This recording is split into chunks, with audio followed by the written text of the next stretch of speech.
नमस्कार दोस्तों, स्वागत है आपका हमारे YouTube चैनल पर। दोस्तों, आज जो टोटका मैं आपके लिए लेकर आई हूँ, गुरुजी का ये सबसे प्रचंड टोटका है। जी हाँ, ये वो टोटका है जिससे चंद मिनटों में वशीकरण हो जाता है। क्या आपने कभी सोचा है कि चंद मिनटों में वशीकरण कैसे हो सकता है? जी हाँ, तो आइए समय ना बर्बाद करते हुए मैं आपको बताती हूँ कि आखिर कैसे चंद मिनटों में आप किसी को अपने वश में कर सकते हैं, किसी को अपने प्यार में पागल कर सकते हैं। परिवार में कोई रूठ गया है, कोई तनाव हो गया है, मियाँ बीवी में अनबन हो गई है, मियाँ बीवी की बात नहीं सुनता और बीवी जो है मियाँ की सुन के राजी नहीं है, तो ऐसे में अगर ये वशीकरण का तरीका दोनों में से कोई भी अपनाता है तो जो रिश्ते हैं उसमें इतनी मधुरता आ जाएगी जो शायद पहले भी ना थी। अगर ऐसी मधुरता आप अपने रिश्ते में चाहते हैं, ऐसा प्यार आप अपने रिश्ते में चाहते हैं, तो इस वशीकरण के तरीके को ज़रूर अपनाइएगा। तो आइए मैं बताती हूँ आपको कि आपको क्या क्या सामग्री है जिसकी आवश्यकता होगी। तो सबसे पहले आपको 3 नींबू चाहिए और इसके साथ आपको एक सफ़ेद कपड़ा और एक लाल पेन की भी आवश्यकता होगी। इन 3 चीज़ों के माध्यम से आप किसी को अपने वश में कर सकते हैं। तो आइए विधि शुरू करते हैं। सबसे पहला नींबू जो आपको लेना है उसके ऊपर आपको लिखना है 786। इस तरह आपको 786 उस नींबू पर लिखना है, देखिए। और दूसरा नींबू जो आपको लेना है उस नींबू पर आपको उसका नाम लिखना है जिसे आप वश में करना चाहते हैं। मान लीजिए जिसे आप वश में करना चाहते हैं उसका नाम है रीना, तो आप लिख दीजिए रीना,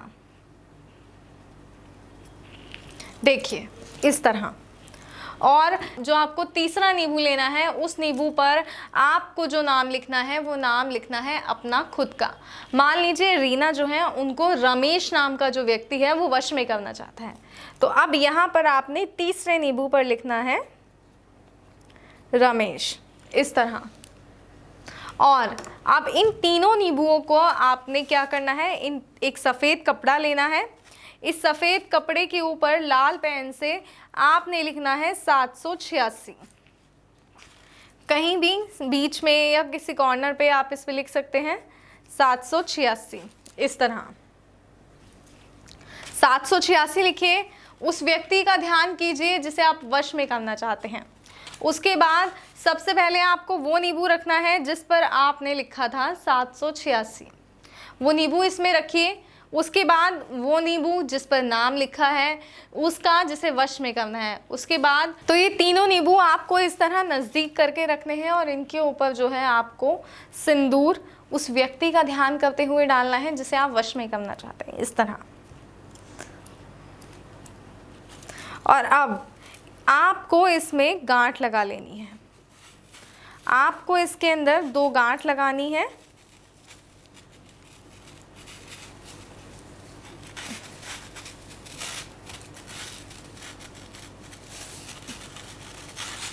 एक इस तरह और एक इस तरह। और ये गांठ लगाते वक्त आप ध्यान रहे कि आपको उस व्यक्ति को जिसको आपको वश में करना है उसका ध्यान करना है। इस तरह आप यहाँ एक पोटली तैयार कर लेंगे। जैसे ही आप ये पोटली तैयार कर लेंगे, इस पोटली में आपको क्या करना है, इस पोटली को ले जाकर आपको एक बहते हुए पानी के अंदर छोड़ देना है। ध्यान रहे बहते हुए पानी में छोड़ना है। और इस बात का भी खास तौर पे ध्यान रखना है कि ये जो पोटली है जब आप पानी में छोड़ेंगे उस वक्त कोई भी आपको पीछे ना देखे और ना ही आपको पीछे मुड़कर देखना है। कई बार होता है कि हम वशीकरण विधि करते हैं, कुछ प्रवाह करने जाते हैं और सोचते हैं कि एक बार देखें ज़रा मुड़कर, क्या वो बह गया है या अभी वही है या उसे दोबारा बहाने की ज़रूरत है। ऐसा नहीं करना है। आपने एक बार उसे प्रवाह कर दिया मतलब आपका कार्य हो गया।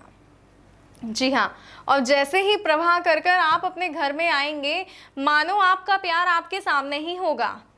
अगर आपका पति आपसे नाराज़ है तो आपके पति की बोली से आप समझ जाएंगे कि जी हमारा वशीकरण तो काम कर गया, पतिदेव हो गए हमारे वश में। जी हाँ, और अगर आपकी प्रेमिका नाराज़ है तो उनके बर्ताव से आप समझ जाएंगे। अगर परिवार में अनबन है, परिवार वाले आपस में बात नहीं कर रहे, तो इस विधि के करने से परिवार में इतनी मधुरता आ जाएगी शायद पहले भी ना थी। तो अगर आप चाहते हैं ऐसे ही किसी समस्या से निपटना, ऐसी ही किसी समस्या से छुटकारा पाना, तो एक बार गुरुजी को फ़ोन अवश्य करें। गुरुजी आपको बताएंगे कि ये विधि आपको अपने राशि के अनुसार, अपने नाम के अनुसार किस तरीके से करनी है, कौन सा सही तरीका आपके राशि और नाम के अनुसार है, जिसे करके, ये विधि करके आप अपने वशीकरण सिद्ध कर सकते हैं और अपने आप को खुशियाँ दे सकते हैं। तो इस बात का खास तौर पर ध्यान रखिएगा और इस बात का भी कि वशीकरण करते वक्त आपको कोई ना देखे। तो दोस्तों फिलहाल दीजिए इजाज़त, फिर हाजिर होंगे एक नए वशीकरण विधि के साथ। गुरुजी बताएंगे कि किस तरह प्रचंड वशीकरण किया जाए इस विधि के साथ। फिर मैं हाजिर होंगी। नमस्कार।